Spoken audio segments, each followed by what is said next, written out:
नमस्कार दोस्तों, मेरा नाम है अंशुमन नाइक और आप सभी का बहुत बहुत स्वागत है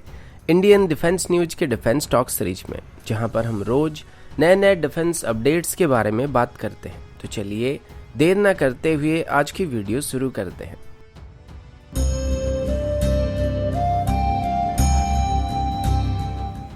आज की पहली अपडेट तेजस और JF-17 को लेके। आप सब जानते हैं कि भारत की तरफ से अभी तेजस को दुबई एयर शो में भेजा गया था और दुबई एयर शो के दौरान तेजस की तरफ से बहुत ही बेहतरीन परफॉर्मेंस दिया गया है, जिसको देखने के बाद ट्विटर में ये सब काफ़ी वायरल होने लगा था। और वायरल होने के साथ साथ हेट भी काफ़ी मिल रहा था। और नॉर्मली कुछ भूखे नंगे लोग हैं जिनको हर त्रिकोण आकार का चीज़ समोसा लगता है। वैसे उनकी लॉजिक के हिसाब से उनके अबूजान की J-10 भी समोसा ही होने वाला है। लेकिन जो भी लोग तेजस की डिज़ाइन को लेकर या लुक्स को लेकर ट्रोल कर रहे थे, वो कभी ये नहीं सोच रहे हैं कि तेजस की परफॉर्मेंस को ट्रोल करने से पहले उनकी JF-17 को भी एक बार देख लेना चाहिए, जो कि कभी भी उन एयर शो में पार्टिसिपेट नहीं करते या शामिल नहीं होता जिसमें तेजस पार्टिसिपेट कर रहा होता है। और वैसे अभी ऐसा र्यूमर भी सामने आ रहा है कि JF-17 कभी भी किसी भी बड़े एयर शो में इस वजह से पार्टिसिपेट नहीं करता है क्योंकि इसके इंजन की वजह से काफ़ी सारे परफॉर्मेंस इशू सामने आते हैं और इसकी सर्विस एबिलिटी काफ़ी कम है, जो क्योंकि 30 से 40% के बीच बताया जाता है।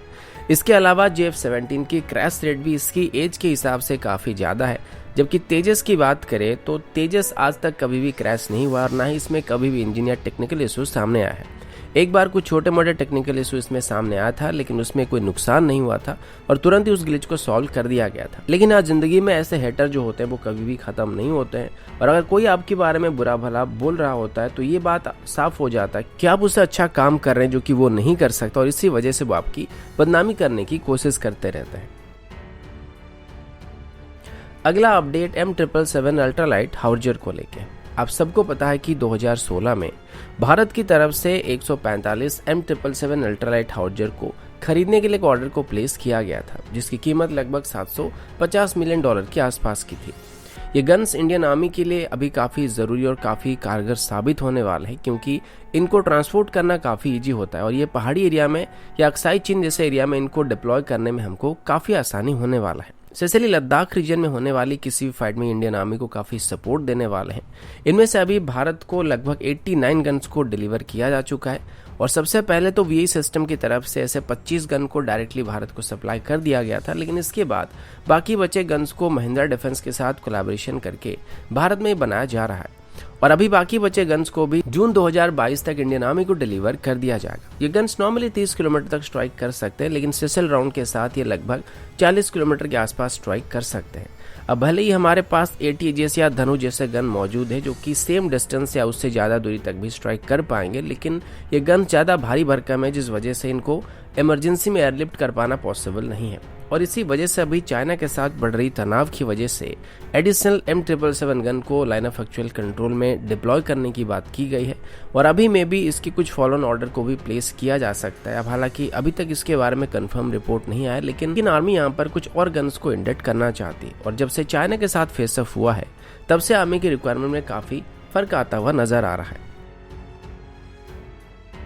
अगला अपडेट ब्रह्मोस मिसाइल को लेके। 1-2 दिन पहले इंडिया टीवी की तरफ से एक रिपोर्ट दिया गया था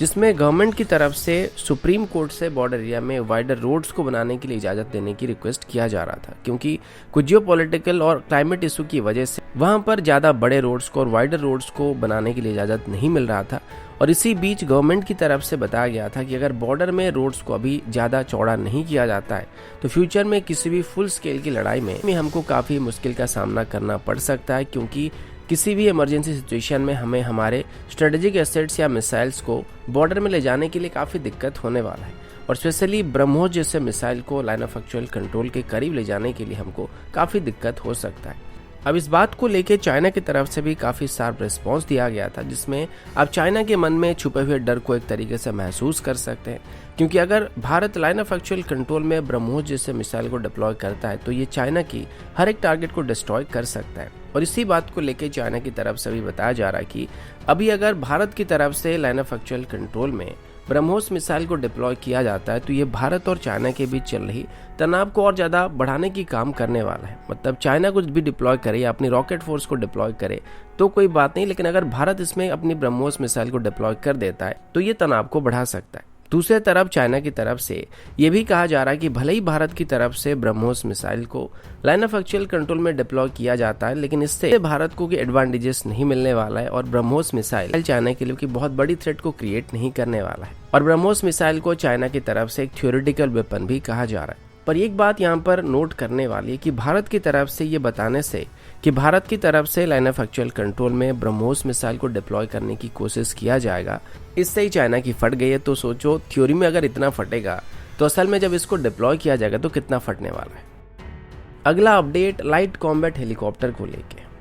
आप सब पिछले कुछ दिनों से सुनते आ रहे हैं कि अभी भारत की तरफ से जल्दी लाइट कॉम्बैट हेलीकॉप्टर या LCH को इंडक्ट करना शुरू कर दिया जाएगा और अभी इमरजेंसी बेसिस पर भी LCH के कुछ यूनिट को लद्दाख में डिप्लॉय किया गया है। इसी बीच 2021 के मार्च के अंदर ही 15 लाइट कॉम्बैट हेलीकॉप्टर को खरीदने का प्लान किया गया था, लेकिन जो ऑफिशियल डील था वो साइन होने में थोड़ा डिले हो गया था।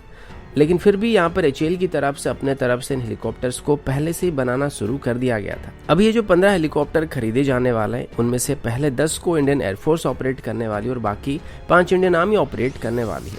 अभी मिली कुछ रिपोर्ट के मुताबिक फाइनली लाइट कॉम्बैट हेलीकॉप्टर को भी ऑफिशियली इंडियन एयरफोर्स में शामिल कर दिया जाएगा और अभी पहली लाइट कॉम्बैट हेलीकॉप्टर को PM नरेंद्र मोदी जी के द्वारा इंडियन एयरफोर्स को हैंडओवर किया जाएगा। अभी इसकी डेट को लेके थोड़ा कंफ्यूजन हो रहा है क्योंकि कुछ हैंडल इसको 19 नवंबर बता रहे हैं तो कुछ इसको 16 नवंबर बता रहे हैं, तो 6 और 9 के बीच थोड़ा कंफ्यूजन हो रहा है। लेकिन अभी की बात करें तो 6 हो या 9 हो हमें कोई खास फर्क नहीं पड़ने वाला, क्योंकि अगर ये 6 होगा तो इसको 16 नवंबर को यानी कि कल इंडियन एयरफोर्स को डिलीवर किया जाएगा और अगर ये 9 होगा तो इसको 19 नवंबर को यानी कि इसी हफ्ते फ्राइडे को डिलीवर किया जाएगा। अगला अपडेट प्रेडेटर ड्रोन्स को लेके। आप सब जानते हैं भारत की तरफ से भी US से प्रेडेटर ड्रोन्स को हासिल करने की कोशिश किया जा रहा था और अभी इस डील को जल्दी से जल्दी फाइनल करने की बात की गई है, क्योंकि अभी इसको लेके एक हाई लेवल की मीटिंग को बुलाया गया था जिसको हमारे डिफेंस सेक्रेटरी लीड कर रहे थे, जिसमें 30 प्रेडेटर ड्रोन को खरीदने के लिए लगभग 21,000 करोड़ को सैंक्शन करने का जिक्र किया गया है। इस मीटिंग को आज ही बुलाया गया था और अभी इस मीटिंग में जो निष्कर्ष निकाला जाएगा उसको डिफेंस एक्विजिशन काउंसिल के पास फॉरवर्ड किया जाएगा, जिसको हमारे defence minister Rajnath Singh ji lead करने वाले हैं और फिर से इसको कैबिनेट कमेटी के पास फाइनल अप्रूवल के लिए भेजा जाएगा। अब ये जो डील होने वाली है इसमें MQ-9B ड्रोन के साथ साथ भारत की तरफ से इनकी कंप्लीट वेपन पैकेज को भी खरीदने का फैसला किया गया है और पिछले 1 सालों से नेवी की तरफ से US मेड सी गार्डियन ड्रोन को भी ऑपरेट किया जा रहा है, जो कि लीज पे लेके ऑपरेट किया जा रहा है और इनको फिलहाल के लिए हम सिर्फ अभी सर्वेलेंस के लिए इस्तेमाल कर रहे हैं। लेकिन इनकी परफॉर्मेंस को देखने के बाद इंडियन नेवी काफी खुश और इसी वजह से अभी 30 प्रेडेटर ड्रोन को जल्दी से जल्दी हासिल करने के लिए नेवी की तरफ से कोशिश किया जा रहा है। लेकिन फिलहाल ये जो 30 ड्रोन खरीदे जाने वाले हैं इनमें से 10 इंडियन एयरफोर्स ऑपरेट करने वाला है, 10 आर्मी ऑपरेट करने वाले और 10 इंडियन नेवी ऑपरेट करने वाली है।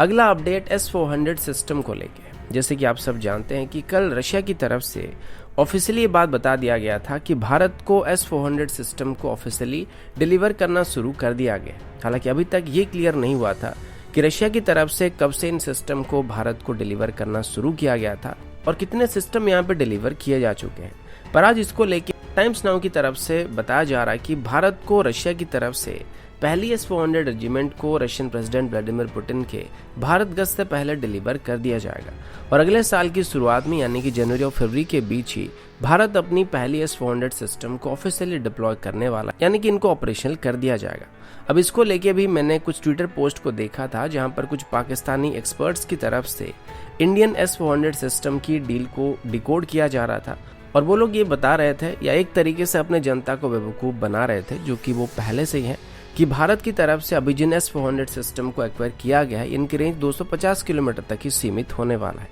जबकि इनको इतना भी नहीं पता है कि भारत की तरफ से S-400 सिस्टम की सिर्फ लॉन्ग रेंज मिसाइल को एक्वायर किया गया था, जिनकी रेंज 250 किलोमीटर से 400 किलोमीटर तक होने वाली है और इस डील के अंदर जो भी मिसाइल खरीदे गए थे उनमें से मैक्सिमम लॉन्ग रेंज के मिसाइल होने वाले हैं। और इसकी एक खास वजह यह है कि भारत के पास पहले से ही शॉर्ट टू मीडियम रेंज की surface to air missile system मौजूद है और आगे चल के भारत S-400 सिस्टम को भी अपने इंडिजिनस सिस्टम के साथ जॉइंटली डिप्लॉय करने वाला है। जहां पर सिर्फ एक्सट्रीम रेंज में यानी कि 400 किलोमीटर के आसपास की जो डिस्टेंस होगा उस डिस्टेंस में दुश्मन को काउंटर करने के लिए S-400 सिस्टम को डिप्लॉय किया जाएगा, जबकि मिड रेंज में या क्लोज रेंज के एंगेजमेंट के लिए यहाँ पे MR-SAM या ACAS-SAM जैसे सिस्टम को इस्तेमाल किया जाएगा। और ऐसे और भी कई सारे Indian surface to air missile system मौजूद हैं जो कि 25 किलोमीटर से लेके 100 किलोमीटर तक की रेंज को कवर कर सकते हैं। तो दोस्तों अभी के लिए इतना ही, मिलता हूँ आपसे अगले वीडियो में, तब तक के लिए जय हिंद, वंदे मातरम।